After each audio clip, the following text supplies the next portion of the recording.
So you lived in Paradise for how long? 26 years. 20. That's right. You just told me that. November 1992. Excellent. November 1992. Yep. Okay. The 9th. Wow. And the fire started on the 8th. Yeah. I mean, how kind of awfully poetic is that? Yeah. A little bit. Yeah. How are you guys taking each day? I mean, you've got kids. For the family, it's just keeping them on. We start with a punch list every day. There's usually like 10 or 15 items on it. We usually get 5 or 6 done. Typically, we're waiting for other people to make decisions and get back to us. We're in the same boat as all the other people that have lost their homes, and it's to say the least, it's hugely inconvenient. I'm sure. So, and I mean, on these punch list items, is that also just trying to get the house back? well, yeah, that's not so much the house, but just trying to get your life into a normal kind of rhythm. So you try to find housing, and then you try, like right now with the kids' schools, they're doing computer-based schooling for now until they get their school set in January, which will be over by the airport where you were, and then just my wife still works, I still work, and just trying to figure out all those other little communication things that have to go on to get your insurance to pay out, and getting all your ID, all of that stuff back. That's one of the things that the FEMA Center was fantastic with, is one-stop shopping. You went there for your IDs, your like California State driver's license, Social Security number, past tax returns, deeds to your home, birth certificates. All of that stuff is right in one place, which is super convenient. Oh, absolutely. Plus, you can go back. You can like do it for a little bit, leave, come back, because they're supposed to be here, I believe, through the 11th of January. I mean, so many people have stepped up now, which is so beautiful. Oh yeah. How old are your kiddos? Mine go from 22 down to 12. So I have 22, 17, 16, and 12. Okay, you got 4. Yeah, we have 4. So busy Christmas. So yeah, typically, yeah. How are you guys gonna try and make Christmas happen this year? Actually, we are the house where we're at. My daughter, my 22-year-old, goes to school close to here. So where she was living was okay, and she had a Christmas tree. So she actually surprised my wife and I with the Christmas tree at the house one day when we came back, which was really awesome. And then, the thing is, this is actually probably one of the easiest Christmases. I was talking to my wife the other night, and I was saying, well, what do you want for Christmas? I know you've told me like a bunch of things. But my memories, just because there's so much going on, you know, you have like the place where you usually set your keys, your wallet. You don't have any of that routine. So, anyway, it's a little forgetful. I said, well, what do you want? And she looked at me and she said, literally, you could get me anything because I need everything. It's like, okay. So that made it easy for me as far as what to get for shopping. I love your optimism. I feel like it's something that radiates throughout this community. I think most people are. And I'm sure that has to do with the degree of loss that they've suffered. I mean, there's those who've lost family members, and that's just horrible. For us who work in emergency services, I think we have a different perspective because we've seen it in many other locations. So it's not new. I mean, like going to look at our home and try to find whatever remembrances we could find. That was, it wasn't as impactful for me as it was for my family because they hadn't been in those areas before and seen how much destruction occurs in this type of an event. But when it's your work and it hits home. Yeah. So that's what you do, is you make sure your family's out and you keep on with the work, and that's one of the things that the families take on as much of a burden as we do. They support our activities. They support us both, all the things that occur to us after our careers end. Like for me, I look at this, and one of my biggest fears is that what's going to happen 5 or 10 years down the road to all the responders who were they were in very toxic smoke for 24, 36 hours without break, and that's going to have really bad effects on their physical being.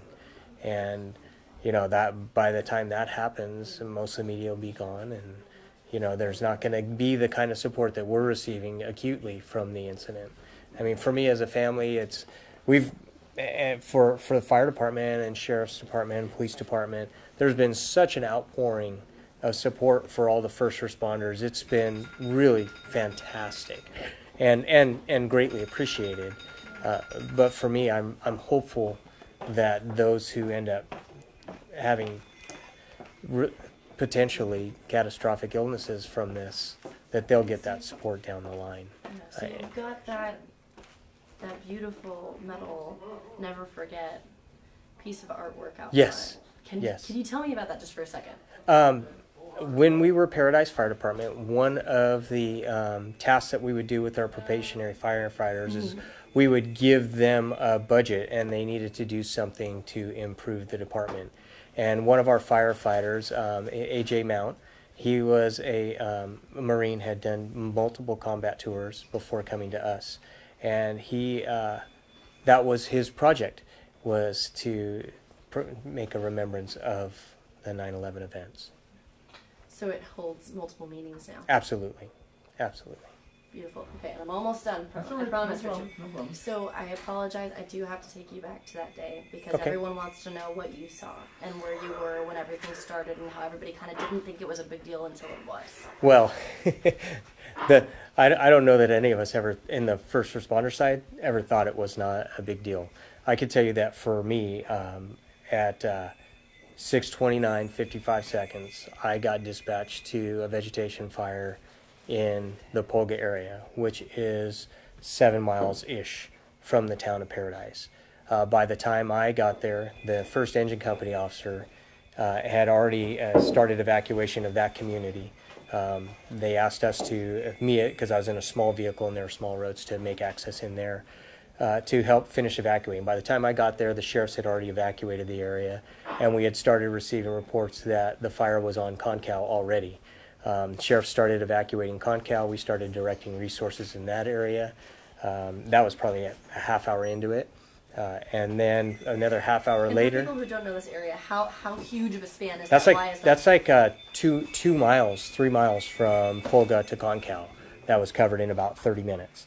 And then from Concal, it burned there for maybe a half hour of us starting to get resources and directing those in there. And we initially put an evacuation warning for the east side of the town. And about 10 minutes later, we got reports that it had jumped over the West Branch and was burning in the Merrill Road hospital area. And we changed that to a mandatory evacuation. So, so for me, there was about, that first 2 hours was super busy. And typically on an incident, that first 2 hours is super busy. Well, it never ended. It stayed that busy all the way into the night. Our first resource order was like 15 engines, and not including bulldozers, hand crews, aircraft, and the like. And then the next one was 45 engines, and the next one after that was 500. And at about 2.5 hours into it, we realized that that was not a firefight anymore, and we directed all resources to focus on evacuations and rescue of people in the fire. So that's how the day went. And then, like, for me, just like most of the other firefighters who live locally, there was about 4.5 hours where I didn't know whether my family had made it out. But for us, I mean, we do our job. Our job is what secures our family. Is if we all walk away, then the odds of the citizens and our families being able to escape or to limit the damage is going to be less.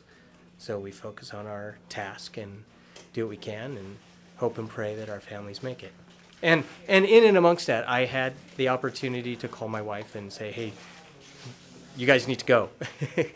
This is real. Because we've had, where we live, we've been evacuated multiple times through the years.